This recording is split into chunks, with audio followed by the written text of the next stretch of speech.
soins et santé évolue depuis plus de 46 ans dans le domaine de l'hospitalisation à domicile. On est la 3e hospitalisation à domicile de France et on suit à peu près 350 malades jour. Et petit à petit, on est venu dans le domaine du social, du médico-social, en reprenant la PAP-AVL. Bien sûr, un SIAD, des équipes mobiles d'Alzheimer, de soins de support et du soin gradué à domicile. On doit suivre par jour environ 1500 personnes sur le Rhône, Nord-Isère et dans la métropole. C'est des capteurs, comme on l'a dit, qui apprennent le mode de vie de la personne. On les met au domicile et puis après, on va régler un certain nombre d'alertes avec la personne. Et ces alertes, quand elles se déclenchent, vont être transmises à notre centrale et on va pouvoir les analyser.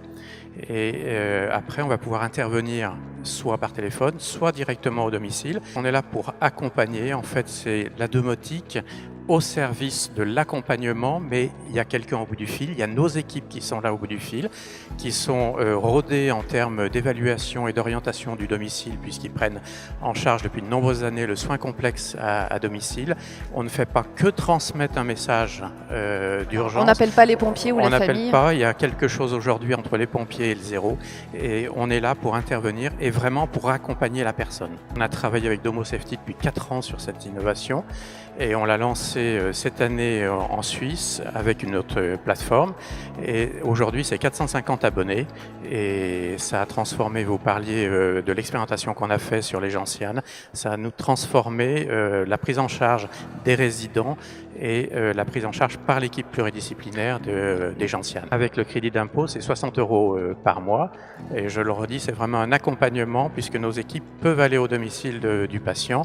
On voit par exemple des malades qui commencent à sortir à 4 h du matin, donc pour la prévention de l'Alzheimer, ça nous permet de prévenir la famille. On voit par exemple des patients qu'on croyait mobiles chez eux qui restent au lit, ça nous permet de réorganiser et d'essayer d'avoir un maintien à domicile le plus longtemps possible pour éviter l'institutionnalisation. On intervient très précocement et surtout dans le respect du cadre de vie de la personne, puisqu'on est alerté que si on passe un seuil. C'est transparent pour elle et on n'a pas d'informations. Par contre, si on passe le seuil, on peut revenir pour voir ce qui s'est passé les jours d'avant.